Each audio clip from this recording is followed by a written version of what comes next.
Est-ce que le timing est bon pour investir sur les large cap US? C'est ce qu'on va voir dans cette vidéo. Pensez à vous abonner à la chaîne, activer la cloche si ce n'est pas déjà fait. On commence tout de suite avec cette revue. On continue avec cette revue des large cap US. On s'intéresse ici au top, la dernière tranche, top 40, donc durant 31 à 40. Donc dans cette liste, nous avons Cisco, IBM, Wells Fargo, Chevron, Abbott Laboratories, McDonald's, Intuit, ServiceNow, American Express et Morgan Stanley. Hop, je vous ai préparé la watchlist comme d'habitude.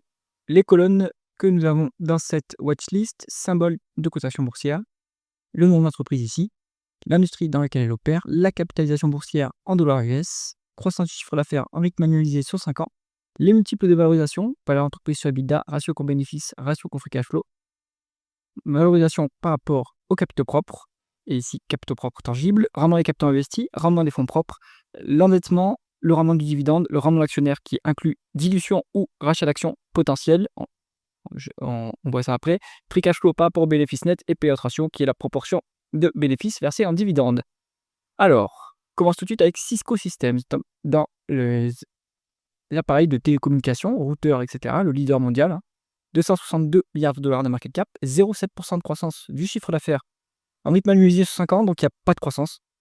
Je crois qu'ils font un peu de croissance externe, mais c'est très mou, donc c'est un marché très très mature. 18 en VE sur EBITDA, 27 en ratio court bénéfice et 20 en ratio court free cash flow.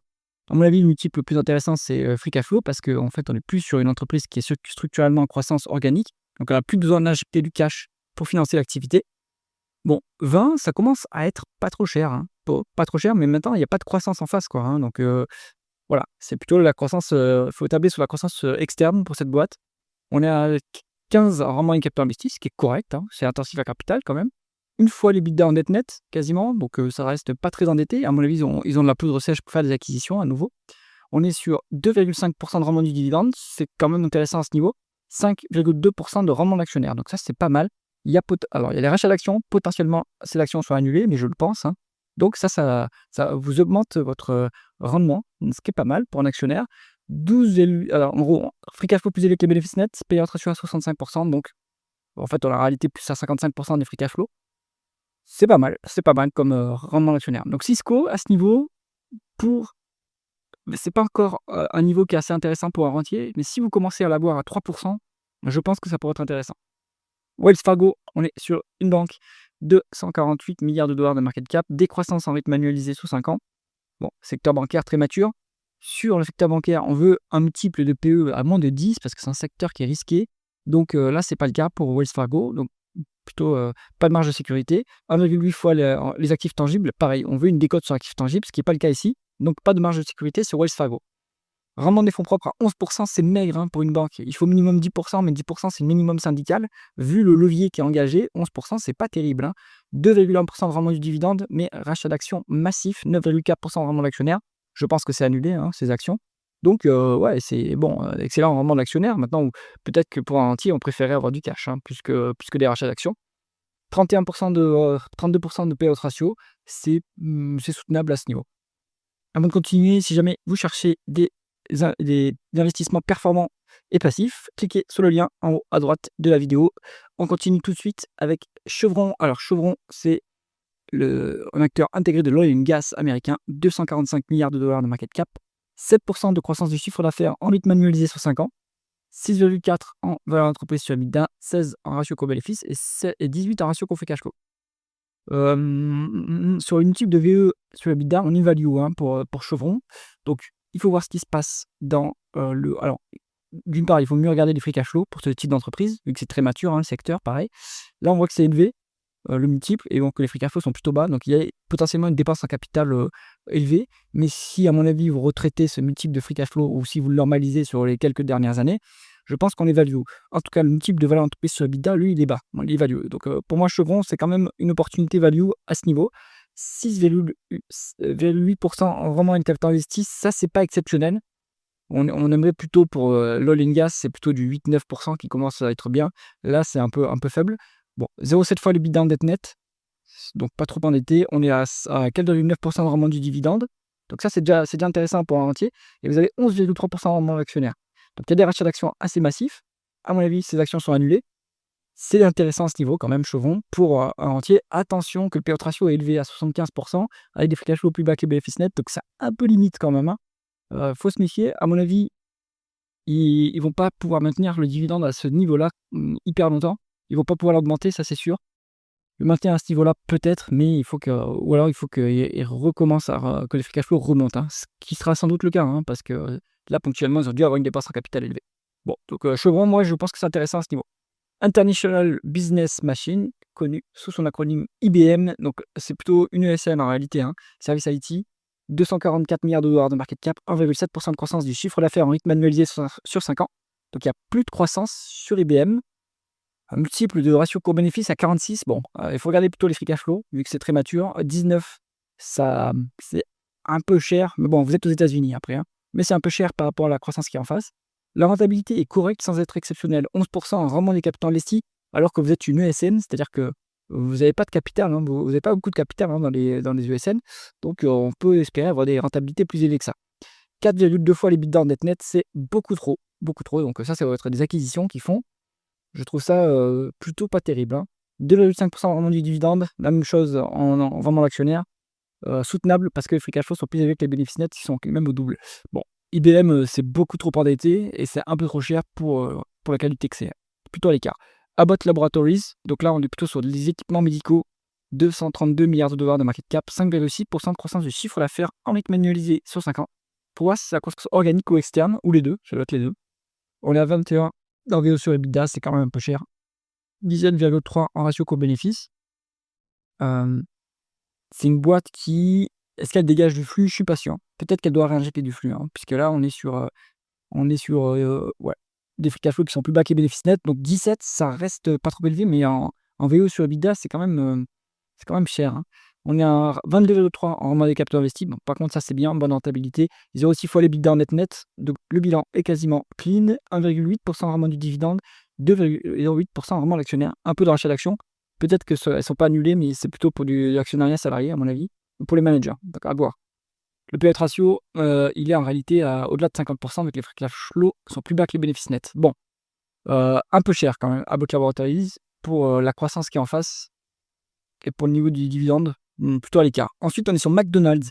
Alors, c'est plutôt bon, c'est du fast-food, mais ils opèrent plutôt avec des franchisés, donc ils ont aussi pas mal d'immobilier, donc il faut quand même retraiter l'activité, analyser l'activité en détail. Bon, 220 milliards de dollars de market cap, 4% de croissance du chiffre d'affaires en rythme annualisé sur 5 ans, donc croissance faible. 17,3 en VO sur EBITDA, c'est un peu cher. 27 en ratio coût-bénéfice et 33 en ratio coût-free cash flow. Donc là, j'entendrais est-ce que cette entreprise et des free cash flow plus élevés que les bénéfices nets, c'est pas le cas ici. Donc pourquoi? Parce qu'il y a une dépense en capital qui est élevée, il faut voir si c'est ponctuel ou structurel. Même en PE, c'est quand même cher, même en valeur d'entreprise, c'est quand même cher. Pour moi, au-delà de 12, ça commence à être cher, hein, en VE sur EBITDA. Rendement des capitaux investis qui est très bon, en revanche, hein, 20%, donc ça c'est très bien.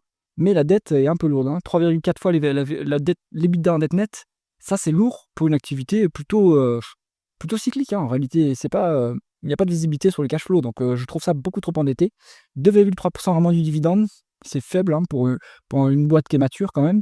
Il y a un peu de rachat d'actions. Il faut voir si elles sont annulées, c'est pas sûr. On est à 60% de payout ratio, mais des free cash flow plus bas que les bénéfices nets, donc ce payout ratio, à mon avis, il est plutôt à 70-75%. McDonald's, c'est encore trop cher à ce niveau. Il faudrait l'avoir. D'ailleurs, il faudrait qu'il se désendette. Il faudrait être en dessous de 3 fois les EBITDA net. Ça commencerait à être mieux. Et puis, il faudrait quand même un rendement du dividende de minimum 3% pour que ça soit intéressant. Et ce n'est pas le cas actuellement. Donc, à l'écart. Ensuite, Intuit. Donc, eux, c'est des éditeurs de logiciels. Ils font notamment QuickBooks, qui est un logiciel de comptabilité. 215 milliards de dollars de market cap. 19% de croissance du chiffre d'affaires en rythme annualisé sur 5 ans. Donc, ça, c'est une croissance du logiciel. Enfin, typique du secteur du logiciel. Les multiples, évidemment, sont très élevés. 40 fois la VE sur EBITDA, 63 en PE, 35 en ratio coût-free cash flow. Alors ça, c'est bon. Mais oui, en fait, le logiciel, c'est particulier parce qu'ils n'ont pas besoin d'injecter massivement du capital, même quand il y a encore beaucoup de croissance. Parce que, en fait, l'injection de capital se fait initialement dans les premières années, quand on développe le produit, et après, on n'a plus besoin d'injecter massivement. Donc, en fait, le multiple de price free cash flow est le plus intéressant. Toutefois, sur ce genre d'entreprise, il y a des stock-based compensation, c'est-à-dire qu'on paye les salariés avec des options. Donc, il faut les retraiter de ces free cash flow. Donc, cette valeur de free cash flow, elle est pas à prendre avec des pincettes. Bon, 40 fois en VE sur EBITDA, c'est quand même hyper cher. On a un rendement du capital investi qui est correct, on va dire, pour du logiciel, 14,6%. C'est pas incroyable non plus, mais c'est correct. Le bilan est quasiment clean, on n'a quasiment pas de dette. Un petit dividende, tiens, 0,5% de rendement du dividende, 1,9 en rendement de l'actionnaire. Il faut voir si ces actions sont annulées ou si elles sont distribuées. Et en fait, elles sont distribuées aux salariés, à mon avis. Donc, bon, un peu maigre, un peu cher quand même. Payout ratio soutenable. Bon, le dividende n'est pas intéressant à ce niveau. Intuit, bon voilà, hein, c'est une histoire de croissance. Maintenant, les multiples sont quand même très élevés. 20% de croissance avec une VE sur EBITDA à 40.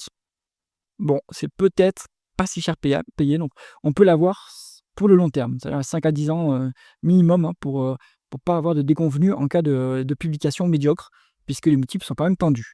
Ensuite, ServiceNow, donc là on est encore dans le logiciel, plutôt le spécialiste du ticket, de la gestion de tickets pour le support, etc. Donc 214 milliards de dollars de market cap, 26% de croissance du chiffre d'affaires en rythme annualisé sur 5 ans, donc une forte croissance quand même. Bon, les multiples, ils sont dans l'espace, hein, 91 en VE sur EBITDA, 140 en ratio en price earning et 58 en price to free cash flow, donc c'est la même et on n'a plus besoin d'injecter massivement du capital, mais la croissance reste toujours forte, hein, ça c'est le logiciel qui veut ça. Bon, c'est hyper cher quand même, hein, c'est hyper cher. Bon, en même temps, vous avez une bonne croissance. Le multiple, pareil, vous pouvez aller sur ce genre de boîte, mais il faut garder 5 à 10 ans parce que, en fait, le multiple, et ben, déjà embarque cette croissance, donc s'il y a une mauvaise publication, hop, ça va dégonfler tout de suite. 9,7 en rendement des capitaux investis, c'est pas incroyable. Maintenant, c'est dans le logiciel, c'est peut-être une boîte qui a passé son seuil de rentabilité depuis assez peu de temps, donc il faut regarder. Ouais, on aimerait quand même avoir, un rendement de capital investi un peu plus élevé que ça, quoi, hein. Bon, on est cash net sur ServiceNow, ça c'est bien, il y a pas de dividende de verser. American Express, on est sur donc on va dire dans le paiement, mais on est vraiment derrière Visa et Mastercard, hein. Donc vraiment un acteur de second rang.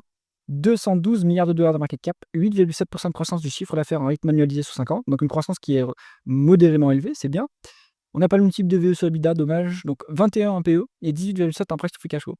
Plutôt une boîte qui commence à être mature à mon avis, donc il vaut mieux regarder le multiple de price to free cash flow. Bon, c'est cher, donc moi au-delà de 15 en price to free cash flow, je trouve ça cher. Là, c'est quand même un peu cher, mais c'est pas si cher que ça pour les États-Unis. On n'a pas le rendement des capitaux investis, dommage, ils ne le calculent pas. Bon, on a le rendement des fonds propres, 34%.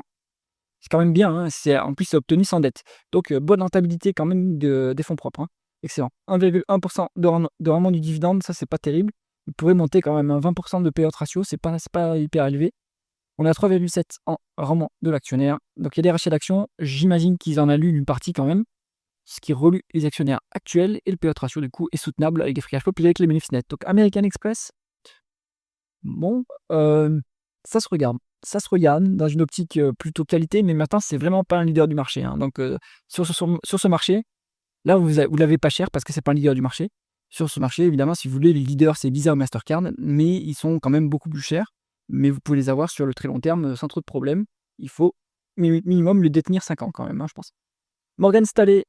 Donc là, on n'est pas vraiment sur une banque, hein, plutôt une banque d'investissement. Donc eux, ils sont spécialisés un peu comme Rothschild en France. Voilà, ils font plutôt comme Goldman Sachs, bien que Goldman Sachs, maintenant, il y a un bras un bras de banque de détail. Donc Morgan Stanley, c'est vraiment plutôt de la fusion-acquisition. 211 milliards de dollars de market cap, 8,3% de croissance du chiffre d'affaires en rythme annualisé sur 5 ans, donc ça, c'est pas mal. Pour une financière, on veut un PE de 10, c'est pas le cas ici, pas de marge de sécurité. On met des codes sur actifs tangibles, c'est pas le cas ici, pas de marge de sécurité. Rendement des fonds propres à 14%, ce qui est correct, hein, pour une banque. 2,8% de rendement du dividende, ça commence à être intéressant à ce niveau. Un rendement de l'actionnaire à 5%. Donc il y a des rachats d'actions, je pense qu'ils en annulent une partie quand même. Donc soutenable avec un PE ratio à 44%. Donc Morgan Stanley, pourquoi pas maintenant, on aimerait avoir plus de décotes sur ce genre de dossier et un dividende plus élevé. Qu'est-ce qu'on garde dans cette liste en fonction de son profil? Si on est value, on n'a que Chevron, que je trouve assez correct, hein. Pour un investisseur français, il y a bien sûr Total Energy qui est plus important, plus intéressant. Mais pour Chevron, si on veut diversifier à l'international, Chevron, ça peut être intéressant. Croissance, vous pouvez prendre du Intuit ou du ServiceNow, mais attention qu'il faut le garder sur le très long terme, sinon vous risquez d'avoir les moins-values en capital. Et je pense que c'est tout ce que je garderai dans cette liste. J'espère que cette vidéo vous a intéressé. Si c'est le cas, mettez un pouce vers le haut et pensez à vous abonner à la chaîne. À bientôt.